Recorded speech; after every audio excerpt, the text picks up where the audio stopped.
Operation সিন্দুরের সাফল্যে গর্বিত দেশবাসী। ভারতীয় সেনাবাহিনীকে অভিনন্দন জানাতে হাওড়া জেলা গ্রামীণ বিজেপির তরফে রবিবার বাইক র্যালির মাধ্যমে তিরঙ্গা যাত্রার আয়োজন করা হয়। এই যাত্রায় উপস্থিত ছিলেন বিজেপির রাজ্য সভাপতি সুকান্ত মজুমদার। এই বাইক র্যালিটি ফুলেশ্বর বাসস্ট্যান্ড থেকে শুরু হয়ে খলিশানি কালীতলা পর্যন্ত যায়। এরপর সেখান থেকে র্যালিটি ফের ফুলেশ্বর বাসস্ট্যান্ডে ফিরে আসে। হাওড়া গ্রামীণ জেলার অন্তর্গত বিভিন্ন বিধানসভা থেকে বিজেপির অগণিত কর্মী সমর্থক এই বাইক র্যালিতে অংশ নেন।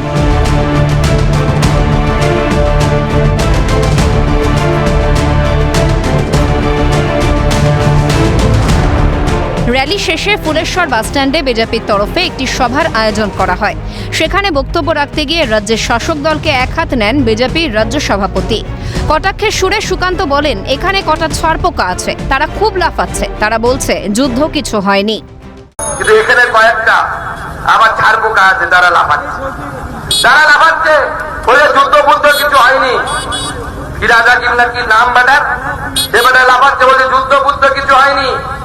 আমাদের সৌগত রায় বলছে ও কিছু হয়নি, এদিকে দুটো বোম পড়েছে, ওদিকে দুটো বোম পড়েছে।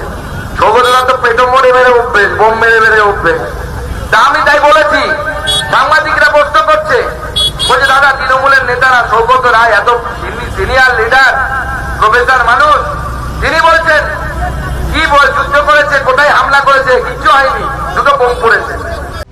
তার খোঁচা, এরপরে পাকিস্তানে মিসাইল নিক্ষেপ করতে হলে ভারতীয় সেনাকে বলবো একটা ক্ষেপণাস্ত্র রেখে দেবেন, আর সেই মিসাইলে সৌগত রায় সহ তৃণমূল নেতাদের বেঁধে পাকিস্তানে ছুড়বেন।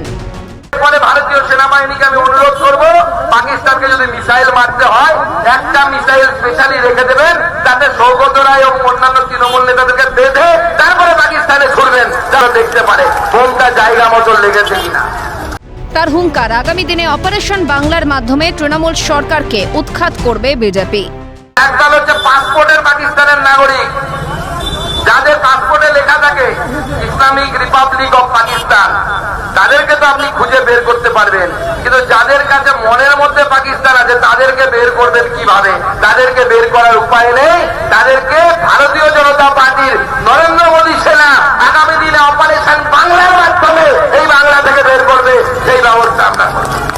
এদিকে তৃণমূলের জমানায় ঘটা একাধিক দুর্নীতির প্রসঙ্গ তুলে সুকান্ত বলেন, তৃণমূলের ইঁদুরদের বিরুদ্ধে ব্যবস্থা নেওয়া হবে।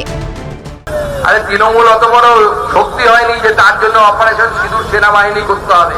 তৃণমূলের জন্য অপারেশন ইঁদুরই সব যথেষ্ট। অপারেশন ইঁদুরই করতে হবে ওদের জন্য। বলছে ইঁদুর কেন? বলে ইঁদুর গৃহস্থের বাড়িতে কি করে? চাল চুরি করে খায়। খাই কিনা? রুটি রেখে দিলে রুটি চুরি করে খায়। তৃণমূল কংগ্রেস হচ্ছে ইঁদুর। আপনার জন্য নরেন্দ্র মোদী রেশনের চাল পাঠাবে, চুরি করে খাবে কে? তৃণমূল ইঁদুর। সেই তৃণমূল নামক ইঁদুর চুরি করে খাবে। যত উন্নয়নের টাকা, প্রধানমন্ত্রী সড়ক যোজনা, প্রধানমন্ত্রী মাতৃবন্দনা যোজনা, জেলায় জেলায় ব্লকে ব্লকে, যে গ্রাম পঞ্চায়েতে সুস্বাস্থ্য কেন্দ্র, তার টাকা, টাকার পর টাকা শুধু চুরি করে খাচ্ছে। এরা ইঁদুর ছাড়া আর এই ইঁদুরকে মারতে ভারতীয় সেনার দরকার নেই, তবে ভারতীয় জনতা পার্টির নরেন্দ্র মোদীর সেনা গণতান্ত্রিক ভাবে এই ইঁদুরদেরকে তাড়াবে। বছর ঘুরলেই রাজ্যে বিধানসভা নির্বাচন, তার আগে অপারেশন সিন্দুর নিয়ে রাজ্যে আক্রমণের ঝাঁঝ বাড়াচ্ছে বিজেপি। এর প্রভাব 26-এর বিধানসভা নির্বাচনে পড়ে কিনা সেটাই এখন দেখার। ক্যামেরায় জনি মণ্ডলের সঙ্গে প্রীতিশ বন্দ্যোপাধ্যায় ও সুপ্রিয় রায়ের রিপোর্ট, ক্যালকাটা নিউজ।